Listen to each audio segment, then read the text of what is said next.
Hello बच्चों, क्या हाल चाल है। मैं हूँ आपका साइंस एजुकेटर शायन गनी अनस्किल भाई में आपका स्वागत है।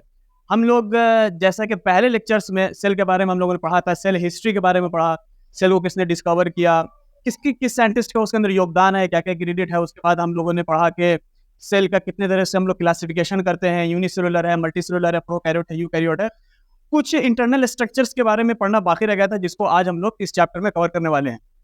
तो देखिए, एक बहुत ही इंपॉर्टेंट ऑर्गेनल आपके सामने यहाँ पर डायग्राम आप देख सकते हैं, ये है माइटोकॉन्ड्रिया। ठीक है, आपने शायद प्रीवियस क्लासेस में इसके बारे में थोड़ा बहुत पढ़ा होगा। यहाँ पर हम लोग और डिटेल में पढ़ते हैं कि माइटोकॉन्ड्रिया क्या होता है। ये जो लव वर्ड है ना, माइटो, ये दो लफ्ज से मिलकर के बना है। देखिए आप यहाँ पर माइटोस, ये जो है ग्रीक लेटर है दोनों, और कॉन्ड्रोस, माइटोस का मतलब होता है थ्रेड, है ना, यानी कि जिसको आप कह सकते हैं धागा, और कॉन्ड्रोस का मतलब होता है ग्रैन्यूल या फिर ग्रेन। क्योंकि एक्चुअली में जब आप माइटोकॉन्ड्रिया को देखिएगा सेल के अंदर, तो ये आपको लंबा लंबा धागे ये इस तरह से दिखेगा, इस तरह से देख रहे हैं आप। और अगर कम मैग्नीफाई करके आप देख रहे हैं माइक्रोस्कोप में, तो बिल्कुल छोटा छोटा इस तरह ऐसे ऐसे दिखेगा। तो चूंकि माइक्रोस्कोपिक एग्जामिनेशन करने पर ये धागे की तरह दिखता है, या कह सकते हैं कि चूंकि ये सेल के अंदर बहुत ज्यादा क्वांटिटी में भी होता है किसी किसी सेल्स के अंदर, स्पेशली मसल सेल्स के अंदर, इसलिए इसको हम लोग कहते हैं कि ये थ्रेड है और ये ग्रैन्यूल्स की तरह सेल के अंदर दिख रहा है। तो एक्चुअली में ये होता क्या है, इसको समझा जाए। देखिए, कोई भी चीज हो, हम हो, आप हो, या कोई इलेक्ट्रॉनिक सामान हो, ये यहाँ पर वीडियो कैमरा चल रहा है, कोई गाड़ी चल रही है, हर चीज को चलने के लिए एनर्जी की जरूरत है ना, एग्री करेंगे आप। अब हमारी बॉडी भी समझिए एक तरह की मशीन है। हम हो, चाहे कोई प्लांट हो, एनिमल हो, बैक्टीरिया हो, कोई भी ऑर्गेनिज्म हो, उसको डे टू डे लाइफ अपनी एक्टिविटी परफॉर्म करने के लिए, उसको लाइफ प्रोसेसेस परफॉर्म करने के लिए, उसको डिफरेंट तरह के जो मेटाबॉलिक फंक्शन उसके अंदर चल रहा है, उन सभी चीज को करने के लिए एनर्जी की जरूरत है। तो क्या हमारे आप में या प्लांट के अंदर कोई बैटरी लगी हुई है? क्या हम लोगों को कहीं पावर प्लग से कनेक्ट किया जाता है? हमारे अंदर एनर्जी कहाँ से आती है? और उसमें से हम लोग कोई मामूली काम नहीं कर रहे, बहुत ज्यादा काम कर रहे हैं। चलना फिरना, सोचना, बोलना, लिखना, सब कर रहे हैं। आप इमेजिन कीजिए, एक छोटी सी गाड़ी होती है, ई रिक्शा है, मोटर व्हीकल है, उसके अंदर जनरली एक दो फंक्शन होता है ना, मैकेनिकल है, चल रहा है डुर डुर डुर, या फिर क्या हो रहा है कि जो है हॉर्न बजा रहे हैं, तो कुछ दो तीन फंक्शन ही कर रहा है। उस दो तीन फंक्शन को करने के लिए हम लोग किसी में पेट्रोल डालते हैं, किसी में इलेक्ट्रिक एनर्जी यूज करते हैं। हम लोग कितना ज्यादा फंक्शन करते हैं, सोचते हैं, चलते हैं, फिरते हैं, लड़ाई झगड़ा करते हैं, बहुत सारा काम हम लोग कर रहे हैं। तो इन सभी काम को करने के लिए हमारे अंदर एनर्जी, इतनी इतनी सारी एनर्जी कहाँ से आ रही है? तो इन सभी चीज का जवाब आपकी स्क्रीन के सामने है। ये जो आप देख रहे हैं, इसी को बोलते हैं माइटोकॉन्ड्रिया, और यही हमारी बॉडी को, प्लांट की बॉडी को, एनिमल की बॉडी को, हर यूकैरियोटिक सेल जहां भी पाया जाएगा, वहां एनर्जी का सोर्स जो होगा वो माइटोकॉन्ड्रिया होगा। आपको पता होगा कि हमने इससे पहले लेक्चर्स में आपको यूकैरियोट प्रोकैरियोट सेल के बीच में डिफरेंस बताया था। तो यूकैरियोटिक सेल के अंदर ही ये सिर्फ पाया जाता है, ये आप याद रखिएगा। आपके हो सकता है जहन में ये क्वेश्चन आए कि तो प्रोकैरियोट सेल वो कहां से एनर्जी हासिल करता है? तो प्रोकैरियोट सेल जो एनर्जी हासिल करता है, वो सिंपली बस साइटोप्लाज्म के अंदर अपने जो है वो कुछ ग्लाइकोलाइसिस वगैरह प्रोसेस होता है, उसके जरिए एनर्जी हासिल कर लेता है। चूंकि उसको बहुत ज्यादा एनर्जी की जरूरत नहीं होती, छोटे मोटे एनर्जी से उसका काम चल जाता है। लेकिन जो एडवांस एनिमल है, हम हैं, आप हैं, और दूसरे जीव जंतु प्राणी हैं, उन सबको एनर्जी ज्यादा अमाउंट में चाहिए, और ज्यादा अमाउंट में एनर्जी माइटोकॉन्ड्रिया ही दे सकता है। इसीलिए माइटोकॉन्ड्रिया का एक नाम रख दिया गया है, और वो है जाकर के powerhouse of the cell. ये भी आपको एग्जाम में क्वेश्चन पूछा जा सकता है कि powerhouse of the cell किसको बोलते हैं? Powerhouse of the cell, क्योंकि सेल का यही पावर हाउस है, यहीं से पावर जनरेट हो रहा है, यहीं से एनर्जी मिल रही है, इसीलिए इसका नाम पड़ गया powerhouse of the cell. अब इसके स्ट्रक्चर्स में थोड़ा हम लोग चर्चा करते हैं। देखिए, यहाँ पर आप स्ट्रक्चर देख रहे हैं इसके, ये डबल मेम्ब्रेन होता है। इसका जो बाहर का मेम्ब्रेन है वो तो सिंपल होता है, लेकिन अंदर का मेम्ब्रेन जो है ना, वो फोल्डेड रहता है, इस तरह से फोल्डेड रहता है अंदर का जो मेम्ब्रेन होता है। और ये जो फोल्डेड मेम्ब्रेन है, अंदर का मेम्ब्रेन घूम गया पूरा, समझिए। इस फोल्डेड मेम्ब्रेन को हम लोग बोलते हैं क्रिस्टी। आप देख रहे हैं, क्रिस्टी कहते हैं। और इसका काम होता है कि इसके अंदर छोटा छोटा स्ट्रक्चर पाया जाता है, इस तरह का लॉलीपॉप की तरह स्ट्रक्चर। ये पूरे में आप देख सकते हैं, यहाँ पर डायग्राम में पूरे में छोटा छोटा छोटा स्ट्रक्चर दिखाया गया है। ये सब जो स्ट्रक्चर होता है, इसको हम लोग बोलते हैं F0 F180 बेस, या फिर इसको ऑक्सीजोम भी कहते हैं। और इसी का काम होता है मेन एनर्जी को जनरेट करना, एनर्जी बनाना। और एनर्जी जो बनती है वो किस फॉर्म में बनती है? वो बनती है एटीपी के फॉर्म में, ATP. Now what is this ATP? ATP क्या है? एटीपी आप कह सकते हैं एनर्जी कैरियर मॉलिक्यूल है। कहीं से भी किसी भी जगह पर अगर एनर्जी बनती है तो उसका कोई ना कोई रूप होता है ना। जैसे बैटरी है तो उसके अंदर केमिकल एनर्जी बनती है ना। और जो है गाड़ी वगैरह है जिसमें जो इलेक्ट्रॉनिक से चलती है उसमें इलेक्ट्रिकल फॉर्म में एनर्जी यूज हो रही है। तो हमारे और आपके बॉडी के अंदर और दूसरे यूकैरियोटिक सेल्स के अंदर जो एनर्जी बन रही है वो कैसे बन रही है, वो किस फॉर्म में बन रही है, क्या वो इलेक्ट्रिकल एनर्जी है, क्या वो केमिकल एनर्जी है, किस फॉर्म में? तो आप इसका क्या जवाब देंगे? वो केमिकल एनर्जी है। और वो केमिकल एनर्जी का नाम क्या है? वो केमिकल एनर्जी कैरियर मॉलिक्यूल का नाम क्या है? उसका नाम है एटीपी। और एटीपी का मतलब होता है एडिनोसिन ट्राइफॉस्फेट। Adenosine triphosphate. देखिए इससे एनर्जी कैसे मिलती है हम लोगों को। एडिनोसिन ट्राइफॉस्फेट को आप समझ सकते हैं कि आप मानिए कि एक एडिनोसिन नाम का केमिकल कंपाउंड है, इससे 3 फास्फोरस जुड़ा होता है, 3 फास्फोरस मॉलिक्यूल जुड़ा होता है। तो ये हो गया ए एडिनोसिन और 3 फास्फोरस हो गया ट्राई, इसीलिए पड़ गया नाम इसका एडिनोसिन ट्राइफॉस्फेट। अब इसका जो बॉन्ड होता है ना, जो दो फास्फोरस के बीच में जो बॉन्ड होता है, ये जो बॉन्ड है, जब ये एक बॉन्ड ब्रेक होता है, टूटता है, तो एटीपी एक्चुअली में कन्वर्ट हो जाता है एडीपी में। अब देखिए आप लॉजिक लगाइए अपनी, ट्राइफॉस्फेट मतलब 3 फास्फोरस, एक फास्फोरस टूट के अलग हो गया, कितना फास्फोरस बचा? 2 फास्फोरस, इसलिए नाम पड़ गया डाइफॉस्फेट। अब इसी फास्फोरस के ब्रेकडाउन होने पर जो इस फास्फोरस के बीच में केमिकल बॉन्ड होता है जिसको कोवैलेंट बॉन्ड कहते हैं, इसी बॉन्ड के टूटने से एनर्जी रिलीज होती है। इसी एनर्जी को सेल के अंदर दूसरे बहुत सारे प्रोसेस के अंदर यूज किया जाता है। तो ये जो एक्चुअल मैकेनिज्म जो आपको दिमाग में रखना है कि आपसे कोई पूछेगा माइटोकॉन्ड्रिया किस फॉर्म में एनर्जी बनाता है, आप बोलेंगे एडेनोसिन ट्राइफॉस्फेट के फॉर्म में बनाता है। आपसे कोई पूछेगा एडेनोसिन ट्राइफॉस्फेट से एनर्जी हम लोग कैसे मिलती है, तो आप इसका ये जवाब देंगे कि एडेनोसिन ट्राइफॉस्फेट का जब ब्रेकडाउन होता है, एक फास्फोरस जब उसका टूटता है, तो एक फास्फोरस टूटने की वजह से एनर्जी निकलती है, और एनर्जी निकलने की जो है वही हमारे बॉडी के अंदर यूज होती है, और एटीपी में कन्वर्ट हो जाता है। यही एटीपी हमारे सेल के अंदर घूमता फिरता रहता है। बाद में फिर से अगर एनर्जी बनाने की जरूरत होगी तो वो एटीपी माइटोकॉन्ड्रिया के अंदर चला जाएगा, फिर इस एटीपी के साथ दूसरा फास्फोरस जोड़ के इसको एटीपी बना दिया जाएगा। समझ रहे बात को? ठीक है, तो आप समझ गए इस माइटोकॉन्ड्रिया का केमिस्ट्री जो है वो एनर्जी यानी कि एटीपी बनाने का काम करता है, और इसका जो अंदर का मेम्ब्रेन है काफी फोल्डेड होता है। यहाँ पर एक सवाल जहन में आएगा कि इसके अंदर का मेम्ब्रेन फोल्डेड क्यों होता है? सिंपल भी तो हो सकता था, यानी ऐसा भी हो सकता था कि ये माइटोकॉन्ड्रिया है और इसके अंदर का सिंपल इस तरह से मेम्ब्रेन है, तो ये इतना फोल्डेड क्यों हो गया? देखिए इसको समझिए, बहुत ही एक आपको एक लॉजिकल एग्जांपल हम दे रहे हैं क्यों होता है फोल्डेड। आप मिसाल के तौर समझिए, इतना बड़ा एक एरिया है, इस एरिया में हमने एक धागा रखा, ये समझिए एक धागा है। अगर कोई आपको बोले कि इसी एरिया में और ज्यादा अमाउंट में धागा रख करके दिखाओ, एरिया को बिना एक्सपैंड किए, एरिया को बड़ा नहीं करना है, तो आप क्या कर सकते हैं? आप फोल्ड करके रख सकते हैं। देखिए इस तरह से फोल्ड करके अगर हम रखेंगे तो क्या हो गया, एरिया उतना ही है लेकिन धागा बहुत सारा हट गया, यानी कि आप कह सकते हैं कि सरफेस एरिया बढ़ गया, इसका सरफेस एरिया ज्यादा होगा ना। तो अब आप सोचिए, अगर माइटोकॉन्ड्रिया को एनर्जी बनाना है, एनर्जी जो बनती है, जो बनाता है मेन ऑक्सीजोम, वो अंदर वाले मेम्ब्रेन में है, तो जितना ज्यादा वो होगा क्वांटिटी में, उतनी ज्यादा एनर्जी बनेगी, है कि नहीं? तो कैसे उसकी क्वांटिटी को बढ़ाया जाए? उसकी क्वांटिटी को बढ़ाने का तरीका ये है कि सरफेस एरिया को बढ़ा दिया जाए, और सरफेस एरिया ऐसा बढ़ाना है कि माइटोकॉन्ड्रिया का साइज भी ना बढ़े। तो फिर क्या कर सकते हैं? उसको फोल्ड कर दिया जाए। तो इसलिए ये फोल्डेड होता है ताकि सरफेस एरिया बढ़ जाए। सरफेस एरिया बढ़ जाएगा तो ज्यादा एनर्जी कैरियर मॉलिक्यूल का प्रोडक्शन होगा। ठीक है, तो ये सारी चीज आपको क्लियर हो गई। इसके पास आप ध्यान दीजिएगा, इसके पास अपना राइबोसोम्स भी होता है, और इसके पास अपना जो है वो डीएनए भी होता है। देखिए डीएनए भी लिखा हुआ है, इसके पास अपना जो है सर्कुलर डीएनए होता है।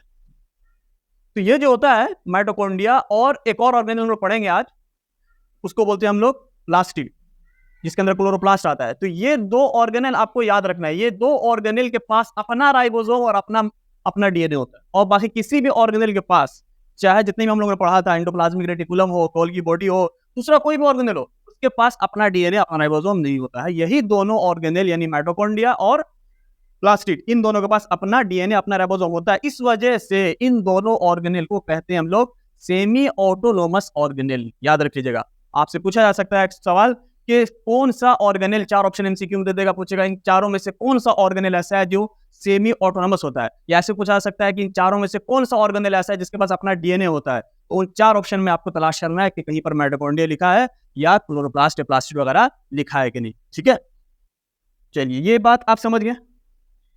इसके पास जो है अपना डीएनए क्यों होता है और अपना राइबोसोम क्यों होता है, इसकी थोड़ी सी चर्चा कर ले शॉर्ट में।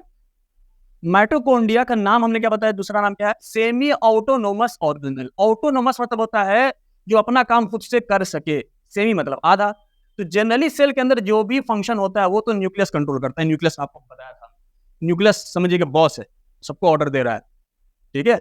लेकिन कुछ ऑर्गेनेल ऐसा है जो आधा सूदा अपने भी बॉस है, यानी ऐसा नहीं कि न्यूक्लियस का सारा ऑर्डर मानता है, बल्कि अपना ऑर्डर भी वो चला सकता है, इसलिए इसका नाम पड़ेगा सेमी ऑटोनोमस। तो आधा बॉस आप कह सकते हैं। तो आधा बॉस जो है सेल का, पूरा बॉस तो न्यूक्लियस है, आधा बॉस अगर सेल का आपसे कोई पूछे तो कौन है? माइटोकॉन्ड्रिया और क्लोरोप्लास्ट, जो प्लास्टिड के अंदर आता है।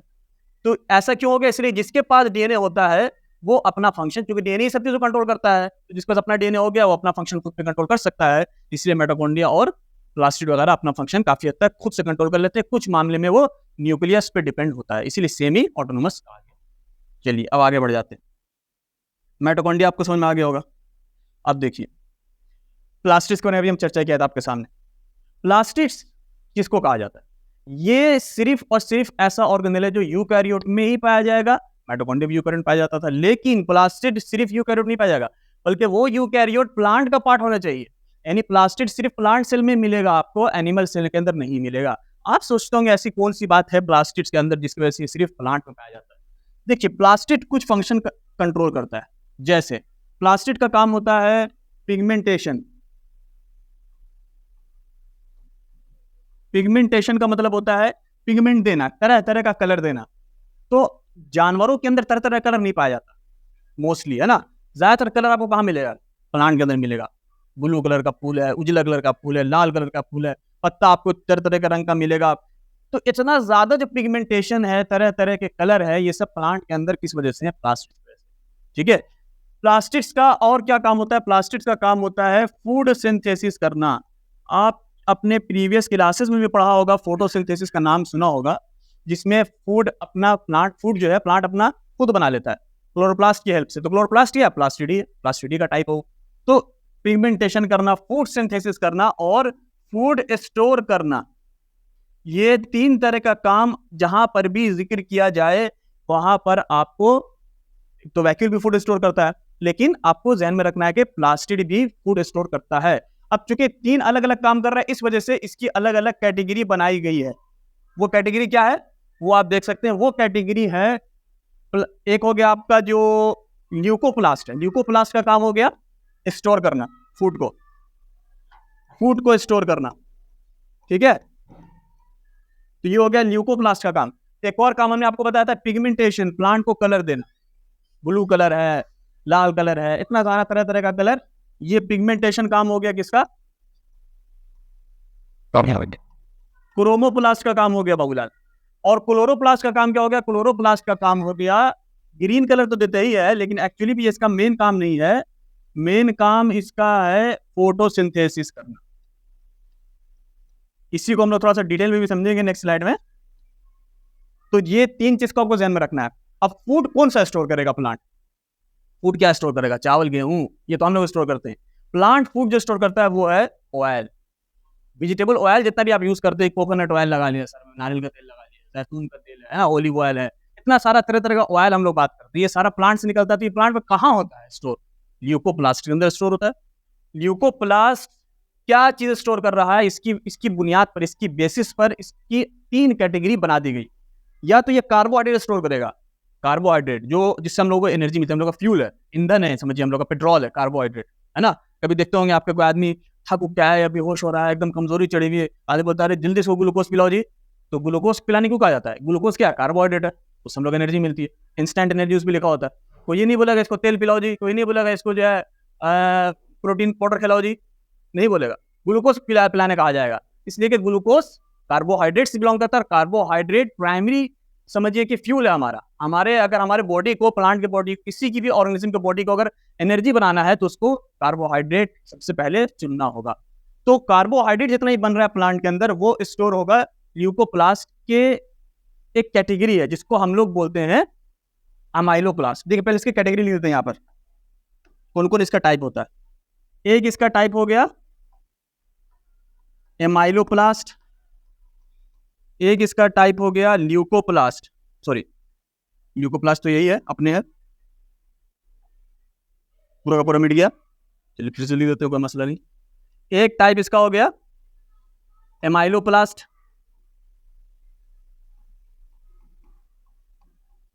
दूसरा टाइप हो गया जाकर के एल्यूरोप्लास्ट, और एक तीसरा टाइप हो गया लिपोप्लास्ट। समझ रहे हैं, अमाइलोप्लास्ट लिखा हुआ है, राइटिंग अलबला में जाइएगा, काली लिख दिए सर। तो ये अमाइलोप्लास्ट जो है, इसका काम होता है, अब यहाँ सबका फंक्शन लिख दे रहे हैं। अमाइलोप्लास्ट का फंक्शन हो गया स्टार्च स्टोर करना, या कार्बोहाइड्रेट लिख देते हैं, कार्बोहाइड्रेट लिख देते हैं, देखिए कार्बोहाइड्रेट स्टोर करना। और एल्यूरोप्लास्ट का काम हो गया प्रोटीन स्टोर करना, और लिपोप्लास्ट का काम हो गया लिपिड स्टोर करना, यानी आप कह सकते हैं फैट स्टोर करना, ऑयल स्टोर करना। ठीक है, तो ये 3 आप नाम याद रखिएगा, कहीं पर एग्जाम पूछे तो ये आपको ध्यान में रखना है। कार्बोहाइड्रेट स्टोर करता है अमाइलोप्लास्ट, एल्यूरोप्लास्ट, लिपोप्लास्ट, तीनों को मिलाकर क्या बोलेंगे? ल्यूकोप्लास्ट। ठीक है, अब आ जाते हैं क्रोमोप्लास्ट। क्रोमोप्लास्ट का सिंपल काम हो गया भाई कलर देना, प्लांट को तरह तरह का कलर देना। आप सोचते होंगे कि तो कोई खास काम नहीं लग रहा, कलर से क्या फायदा होगा? कलर ही से समझिए पूरे दुनिया में प्लांट फैला हुआ है, इसलिए कि जब कोई इंसेक्ट्स किसी फ्लावर की तरफ अट्रैक्ट होता है तो वो उसके कलर की वजह से ही होता है। और जब इंसेक्ट्स फ्लावर की तरफ अट्रैक्ट होता है तो पॉलिनेशन का नाम शायद आप सुना होगा कभी। पॉलिनेशन तो होता है पोलन ग्रेन इधर से उधर ले जाना प्लांट का, जिसकी वजह से प्लांट के अंदर सीड पैदा होती है।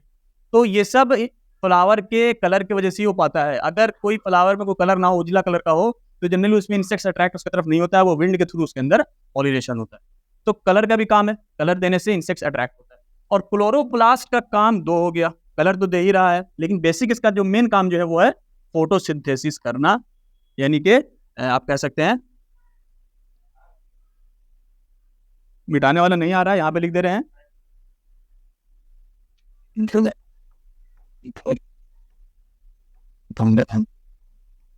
फोटोसिंथेसिस करना। बस भाई, फोटोसिंथेसिस का मतलब बहुत जानवे करते हैं, फूड बनाना। तो क्लोरोप्लास्ट का काम क्या हो गया, और क्रोमोप्लास्ट और लिकोप्लास्ट का आपके मेमोरी में बैठ गया होगा। आप चाहे तो इसका स्क्रीनशॉट ले सकते हैं, अपनी राइटिंग में अच्छा करके लिख लीजिएगा। चलिए अब आगे बढ़ते हैं, क्लोरोप्लास्ट को तो डिटेल में समझते हैं। क्लोरोप्लास्ट जो है ये आप देख रहे हैं, आपको लगता होगा कोई मशीन टाइप का स्ट्रक्चर, लेकिन ऐसे ही होता है। इसके अंदर कुछ चीजें होती है जिसको आपको ध्यान से देखना है। देखिए, इसमें सबसे पहला बाहर का मेम्ब्रेन होता है, माइटोकॉन्ड्रिया कहते हैं, और इनर मेम्ब्रेन, 2 मेम्ब्रेन होता है। लेकिन इसका इनर मेम्ब्रेन फोल्डेड नहीं होता है ना।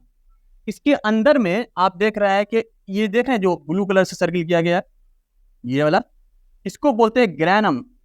यही स्टैक की तरह होता है, यानी कि ये बना होता है थाइलाकॉइड का, 1 थाइलाकॉइड, 2 थाइलाकॉइड, 3 थाइलाकॉइड की पूरी एक थाक तैयार हो गया, तो उसको क्या बोल दिया? ग्रैनम बोल दिया।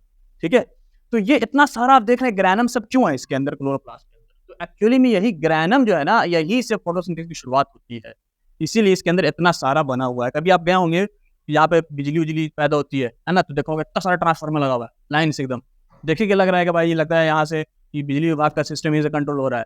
तो ये समझिए कि ये ट्रांसफार्मर है, इतना सारा लगा हुआ है प्लांट के अंदर, और यहीं से जो है वो फोटोसिंथेसिस हो रहा है। तो ये हो गया जाकर के इसका काम। इसके अंदर जो है आप देख रहे हैं ल्यूमेन, ल्यूमेन का मतलब होता है अंदर का जो इम्पटी स्पेस होता है, जिसके अंदर फ्लूइड वगैरह होता है, एकदम इम्पटी नहीं होता। और इस तरह से जो है आपको ये जो ल्यूमेन होता है, ये थाइलाकॉइड के अंदर का ल्यूमेन होता है, और जो क्लोरोप्लास्ट के अंदर का ल्यूमेन है उसको हम लोग बोलते हैं एस्ट्रोमा।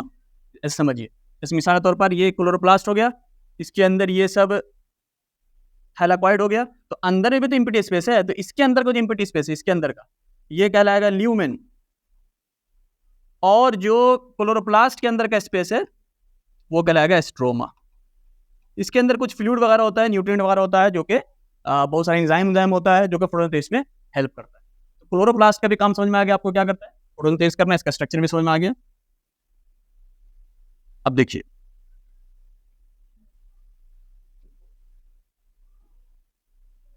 एक और स्ट्रक्चर है वैक्यूल, जिसके बारे में पिछली क्लासेस में भी हमने आपको बताया था कुछ बेसिक चीजें। अब इसको थोड़ा डिटेल में समझते हैं। ये इतना बड़ा वैक्यूल सिर्फ और सिर्फ प्लांट सेल में पाया जाता है, प्लांट सेल में। लेकिन यहां पर आपको एक बात याद रखनी, एक एक्सेप्शन इसके अंदर है, यानी एक एनिमल सेल ऐसा है जिसमें इतना बड़ा मॉलिक्यूल, इतना बड़ा वैक्यूल पाया जाता है, और वो जाकर के कौन सा है? एडिपोसाइट्स, फैट सेल्स जिसको बोलते हैं। ये एक्सेप्शन से भी जनरली क्वेश्चन पूछा जाता है कि कौन सा ऐसा जो है वो एनिमल सेल है जिसके अंदर वैक्यूल होता है बड़ा सा, तो वो एक एक्सेप्शन है, वो है एडिपोसाइट्स। बाकी जितना भी प्लांट सेल है सबके पास बड़ा बड़ा वैक्यूल पाया जाता है, और इस वैक्यूल के बाहर के मेम्ब्रेन को टोनोप्लास्ट कहते हैं। ये भी एग्जाम में क्वेश्चन पूछा जाता है कि what is the name of the membrane of the vacuole, तो आपको याद रखना है टोनोप्लास्ट। अंदर में आप सेल सैप लिखा हुआ देखने, तो एक्चुअली में सेल सैप जो होता है इसमें बहुत सारा न्यूट्रिएंट होता है, बहुत सारा फ्लूइड होता है जिसकी जरूरत प्लांट को होती है, प्रोटीन, कार्बोहाइड्रेट, तरह तरह की चीजें, बहुत सारी चीज में स्टोर करके प्लांट रखता है। इसीलिए कीड़ा उड़ जाता है ना जो पत्ते पे जो बैठता है, तो पत्ते पे जो कीड़ा बैठता है वो एक्चुअली में उसको क्या चाहिए, उसको इसी यही सेल सैप चाहिए, जूस है, समझिए एकदम, जिसको कीड़ा मकोड़ा चूस लेता है बैठ करके, ठीक है। इसीलिए किसी किसी कीड़े का नाम सकिंग पेस्ट होता है, ऐसा पेस्ट, ऐसा कीड़ा जो कि पत्ते पे बैठेगा, उसका काम होगा सक करना, ठीक है, और इसी को पूरा चूस गया, पत्ता पीला पड़ जाएगा देखिएगा, और ये हो गया जाकर के वैक्यूल।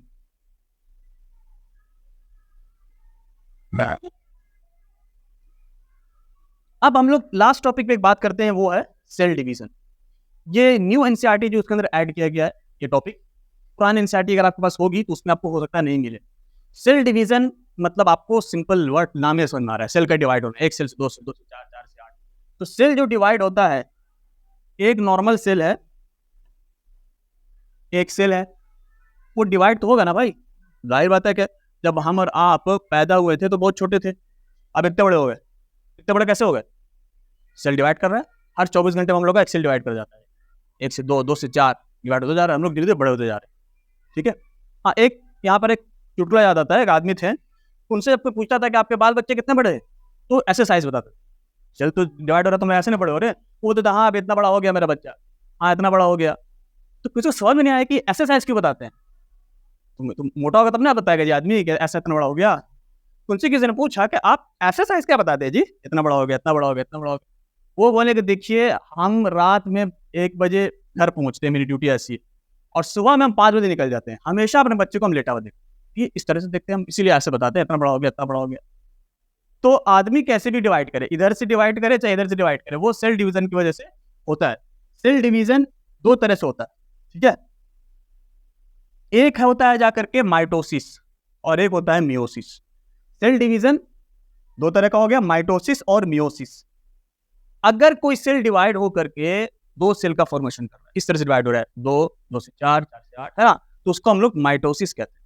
और अगर कोई सेल डिवाइड हो करके, एक सेल डिवाइड होकर 4 सेल का फॉर्मेशन कर रहा है, और भी कुछ उसके अंदर चेंजिंग होती है, अभी हम लोग चर्चा करने वाले हैं, उसको मियोसिस कहते हैं। सेल डिवीजन का मतलब बेसिकली इन शॉर्ट यही हो गया कि एक सेल से जो है कई सेल का बनना।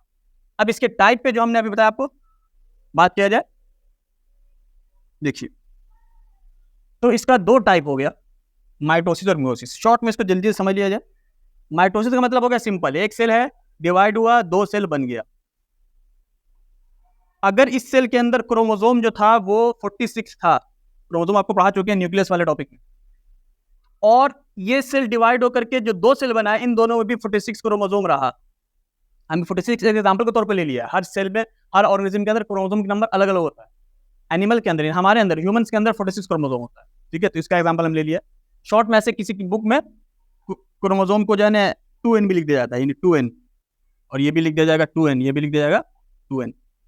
तो अगर कोई सेल सिंपली डिवाइड हुआ, डिवाइड होकर के 2 सेल बन गया, दोनों में क्रोमोसोम नंबर उतना नहीं था जितना उसके पेरेंट सेल में था, ये पेरेंट सेल हो गया, तो बोलेंगे ये माइटोसिस के थ्रू सेल डिवीजन हुआ।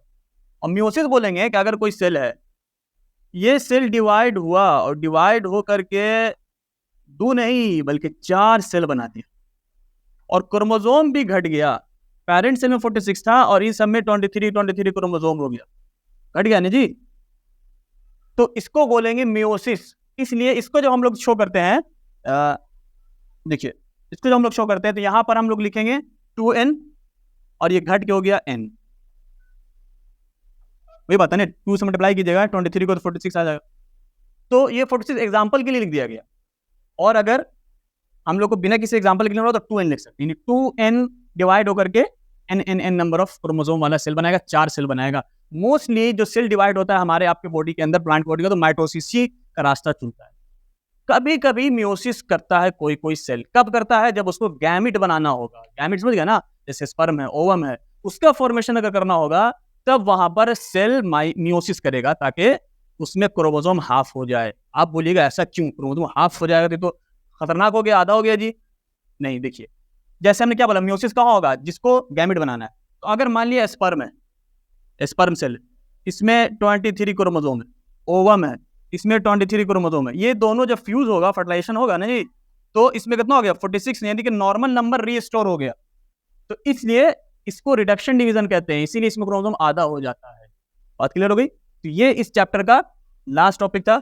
उम्मीद है आपको इसमें अच्छे से सारी बातें समझ में आ गई होंगी। रिवाइंड करके इसको एक बार अच्छे से 2-3 बार सुनिए, ठीक है, ताकि आपको कोई डाउट इसके अंदर ना रहे। फिर इंशाल्लाह हम लोग नेक्स्ट लेक्चर में मिलेंगे। तब तक के लिए बहुत बहुत धन्यवाद, शुक्रिया। बने रहिए हमारे साथ। अनुस्कूलिफाई चैनल को सब्सक्राइब कीजिए, लाइक कीजिए, अपने दोस्तों के साथ शेयर कीजिए। Thank you very much.